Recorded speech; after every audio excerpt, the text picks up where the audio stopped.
Let us see what do we have here for you guys today. Just take only what resonates, and thank you so much sa ating walang sawa talagang mga buyers. Sa mga bago, welcome, welcome mga mahal. So let us see. Maraming salamat Archangel Michael, Angel Guides. Okay, I'm picking up a message right now that whoever energies na napipick up ko ngayon, you guys, you are being protected by Archangel Michael. Wow. Napakagandang paunang mensahe. Thank you so much, Archangel Michael, for that very clear message for my collective people. Thank you as well for the protection.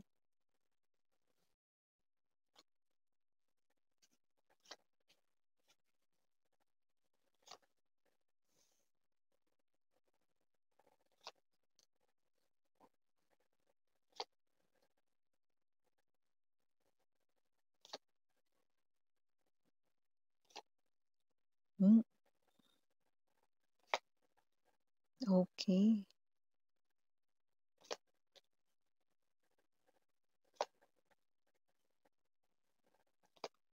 Okay. Bottom of the deck, star. Together with the Three of Cups and the Eight of Swords in reverse. Wow. There's a big change na nangyari sa'yo. Transformation it is. Major transformation. Alam mo kung ano man ito. Ang pinaka nakukuha ko rito, kung sino man tong kadil mo, no, ramdam niya na nag-iba ka na. Yeah. Okay. It is the same meaning, no? Kapag ang isang person na nasanay kang nakita ang ganitong galawan mo, ang ganitong aksyon mo, ang ganitong pananalita mo, no, ay talagang maninibago, no? So, posibleng nakikita niya ang mga major transformation sa'yo, no? Kasi nakita ko rito, no, pag nakita ka niya sa mata mo pa lang. Okay?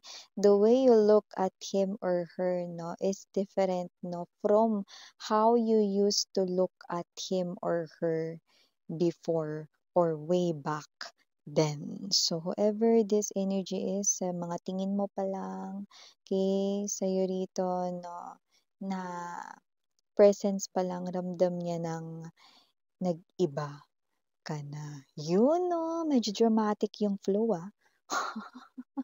So, bago natin pag-usapan itong energies na ito, for you guys ngayong hapon, batiin muna natin lahat. Hi and hello there everyone. My name is Yan. Welcome new subscribers, returning Eastern buyers. Maraming po salamat sa inyong walang sawang love at support for me. At kung di niyo pa alam, meron pa po tayo na other channel.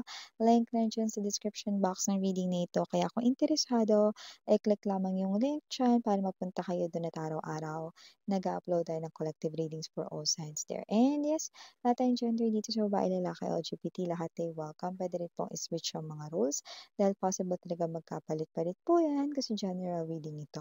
And at the end of the day, lahat ay may free will na free mong gamitin anytime, anywhere, no? So, pwedeng ito ay nangyari na sa iba nangyayari na po ngayon, sa iba ay mangyayari pa lang. Kaya naman, just take only what resonates. So, sa nakikita ko dito, no, mukhang may energy dito mga babes, no, na hindi nyo na napigilan ng inyong sarili. Actually, dito sa babanggitin or binabanggit ko na ito ngayon, ha.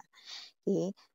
Yung iba rito, ito yung nakaraan, no? Pero sa iba sa inyo naman, no, is posibleng ito naman ay nangyayari na ngayon. Kaya naman, just take only what resonates. No? Pero parang sumabog na kayo rito. Parang ang tagal ninyong nagtiis, na nahimik, no? Kahit na hindi kayo komportable sa sitwasyon, hangman energy, no? Pero parang napuno na yung salop, no? Parang umikli na yung PC ninyo rito, hindi niyo na 'to kaya, hindi niyo na 'to kinaya 'no, Nine of Swords energy 'no. Hindi naman talaga kayo yung energy ng nagrereklamo or nagse-speak out kahit na masakit for you guys 'no, pero dito talagang boom 'no, sumabog ka na lang talaga rito 'no. everything that you want to tell this person here, no, lahat yun lumabas sa bibig mo, no, all of the pain, all of the emotions, all of the hurt that you feel during that time, you let it all out loud and clear. Okay? And that is the first time na itong tao na to ay nagulat dahil finally you speak your truth. Okay? Because nasanay siya that you are someone who's tame, you are someone who's calm, you are someone no, na hindi lumalaban pabalik, no? But my third days ay finally over. Quiet days, no? Yung iba hindi naman as in martyr, no? Pero yung quiet days, silent days, no? Ay finally over, no? Because this person here pwedeng naging kota na siya sa pagpapanakit sa'yo, no? Emotionally, mentally, okay? That's more likely what I'm picking up right in here. But I do feel like that whoever this energy is, no? Pwedeng with the King of Swords, yan yung naaalala niya, no? Dun sa time na pwedeng noon yan, bago kayo maghiwalay or bago kayo rito mag-separate ng landas, okay? Bago kayo nagkaroon rito, no, ng energy ng pananahimik, no, or being silent sa isa't isa, no? Pero yung iba naman rito, no, is possible rito, no, na ngayon naman ito nangyari sa inyong paghaharap. Gayon pa man, na just take only what resonates, no? Pero alam mo, kahit na wala pa kayo ritong sabihin, pag nakita niya kayo, no, sa tingin niyo pa lang, no, sa kanya, alam niya na that you're not the same person he or she used to know.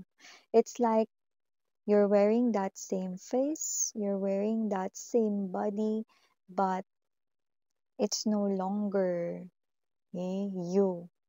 Yung person na tinutukoy niya is yung person na minsan siyang minahal. Yan.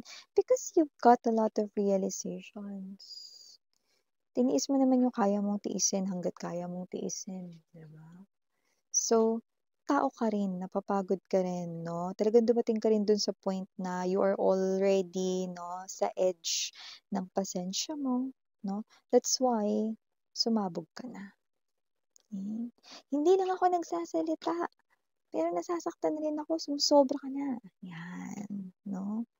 Akala mo hindi masakit lahat ng mga sinasabi mo? Akala mo hindi masakit lahat ng ginagawa mo? Yan. So, lahat-lahat yan, sinabi mo na loud and clear to this person at yung iba sa kanila naaalala nila yan ngayon, no?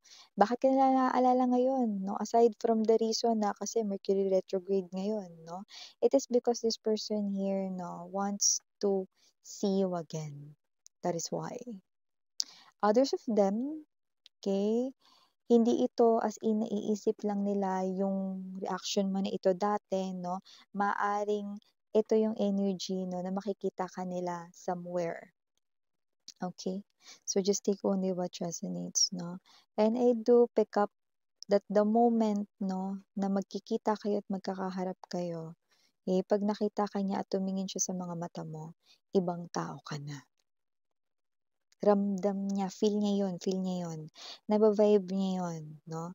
Na hindi na ikaw yun, you're not the same person, no? Na nakilala niya dati, you're a different person now. Okay? At nakakakilabot yung lakas ng spirit mo, no? Yung tapang na nararamdaman niya, no? Na tinataglay ng energy mo. Ibang-iba ka na talaga. Okay? So, I do see na una itong napansin ng mga kaibigan mo with the Three of Cups or ng mga tao sa paligid mo, ng family mo, itong pagbabago na ito na nangyari sa'yo, no? And late mo marirealize na talagang nagbago ka na. With the Star card energy, you are fully healed na. That is why the moment this person here, your ex, will see you, ramdam niyang iba ka ng tao. Ramdam niya na hindi ka na nasasaktan. Ramdam niya na hindi mo na siya mahal. Yes, that's number one na mararamdaman niya rito. No, ramdam niya na hindi na siya ang pangarap mo. Yes. Because for a lot of you, if this reading is really for you, nakita ko dito na ang pangarap mo lang dati, makasama yung tao na yan for the rest of your life. That is the only simple wish you want. Okay? But, boom. This person here did something to you. And it's really terrible. So I do pick up that this is the energy you're now stepping in. You're finally healed. And then everybody will notice it first. Then you will notice it last. And then you're gonna assess yourself, no? Malalaman mo sa sarili mo, ay totoo nga. Okay na ako. You will reflect back, no? Dun sa mga times na naging mahina ka because of this person. Okay? Hindi mo lang napansin yun because you're too busy now creating something stable sa yung own world. So I do see that whoever it is no, na napipick up ko mga energies today, you realize a lot of things. Okay? And nakikita ko dito no, na hindi ka na rin nag-hold back rito no, sa yung mga dreams. You're doing everything, okay, para ma-achieve mo dito yung mga gusto mong marating at makamit, mangyari. And I do see that this person here no, is now busy thinking about you, but you no longer think about this person here. You're not your old version anymore. If your old version right here no, isang tinatapakan mong energy, then iniisip mo pa siya kagaya ng kung paano ka isipin ng tao na to, but no. You're already into this type of star card energy. And the only person who keeps thinking about you is your past lover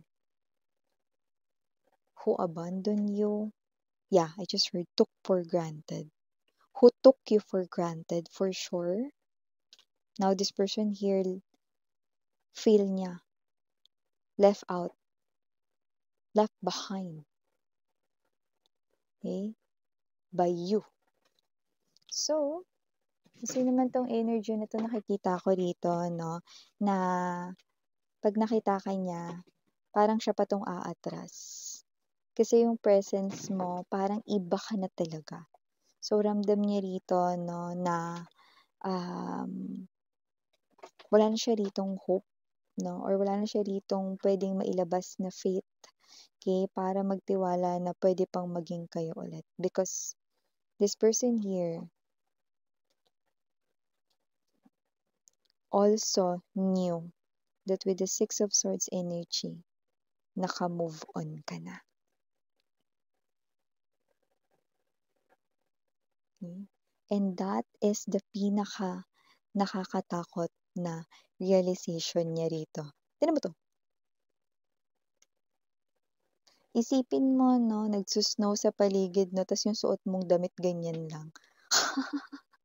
So this person here really feels cold right now. Okay? So this person here feels everything 'no, mula sa nanunuot sa kanyang mga laman hanggang sa buto, ramdam na ramdam niya rito na talagang iba ka na. Nag-iba ka na. I think this person here, that is one of his or her biggest karma. Feeling and knowing that you're already gone. Yeah. For the initials right in here, yes, we do have T, E, M, N, Y, K, B as in boy, J, G, and last but not the least, I. So, yeah, ito yung mga messages right here for you guys. Thank you again, I'm Miriana on Sarang Hail Love and Light.